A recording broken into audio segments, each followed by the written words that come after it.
வணக்கம். இந்த நாளில் சின்ன சின்ன வெளிச்சங்களில் இன்னொரு புதிய சிந்தனையை தெரிந்து கொள்வோம். பிதா, குமாரன், பரிசுத்தாவி என்கிற சொற்றொடரை நாம் அடிக்கடி கேட்கிறோம். இந்த திருத்துவ கொள்கையை நமக்கு போதிக்கிறார்கள். அதை புரிஞ்சுக்கிறதுல நமக்கு ஒரு சின்ன சிரமமும் இருக்குது. நமக்கே சிரமம் இருக்குன்னா பிற சமயத்தில் அதை சொல்லும்போது அவங்க கேட்குறாங்க, என்ன சார் அவர் பிதா, இவர் அவருடைய குமாரன், அப்போ அவர் வேறு இவர் வேறு, இல்லை நம்ம ரெண்டு ஒன்று தான், எப்படி அவரே வந்தாரா, இப்போ பரிசுத்தாவிங்கிறது என்ன அப்படிங்கிற குழப்பம் அல்லது ஒரு சின்ன கிளாரிட்டி இல்லாமல் சில நேரங்கள் அது இருக்கும்.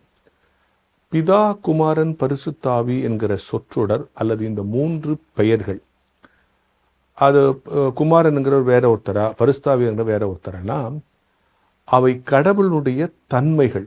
குமாரன் அப்படிங்கிறது ஒரு அன்பின் தன்மை, பரிசுத்தாவி என்பது நம்மை வழிநடத்துகிற ஒரு தன்மை. அப்போ கடவுள் தன்னுடைய தன்மைகளை, அன்பு என்கிற தன்மையை, பரிசுத்தாவி என்கிற தன்மையை வெளிப்படுத்துகிறார். அப்போ கடவுள் ஒருத்தர் தான். அவர் தன்னுடைய அன்பை, அந்த தன்மையை வெளிப்படுத்துவதற்கு ஒரு ஆழ்தன்மை கொடுத்திருக்காரு. அவர் தான் இயேசு கிறிஸ்து. அப்படிங்கிறது தான் நம்முடைய சரியான புரிதலாக இருக்கும். இப்பெல்லாம் கடவுளுடைய தன்மைகள். பிதா என் மீது அன்பாக இருக்கிறார், அந்த அன்பை வெளிப்படுத்த, அந்த அன்பு என்கிற தன்மையை எனக்கு நேரடியாக வெளிப்படுத்தினா எனக்கு எப்படி புரிஞ்சிக்க முடியாதோ, ஏன்னா பிதாவை நம்ம பார்க்க முடியாது. அது அவருடைய அன்பை புரிந்து கொள்ள வேண்டும் என்று சொன்னால் அந்த தன்மையை வெளிப்படுத்துவதற்கு ஒரு ஆள் உருவம், அது இயேசு கிறிஸ்துவாக நம்முடைய மீட்க, ரட்சிக்க, என்னுடைய தன்மையை வெளிப்படுத்துகிறது. ஏன்னா நாம் மனிதர்களாக இருக்கலாம், மனிதர் போலவே ஒருத்தர் வந்து கடவுளுடைய செயல்களை நமக்கு பிரதிபலிக்கும் போது நாம் அதை உள்வாங்கி கொள்ள முடியும்.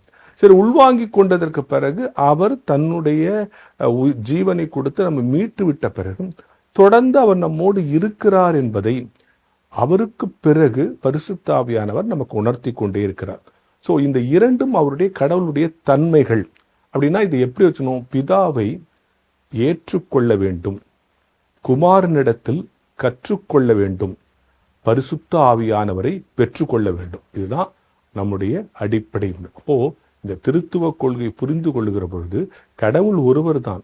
எனவே இந்த மூன்றும் ஒன்று, மூன்றிலே ஒன்றுதான். இந்த மூன்றும் கடவுளின் வெவ்வேறு தன்மைகள்.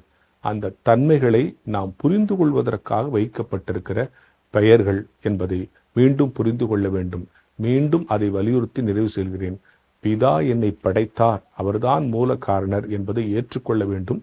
குமாரனிடத்திலிருந்து பிதாவிடத்தில் நான் எப்படி சேருவது என்பதை கற்றுக்கொள்ள வேண்டும்.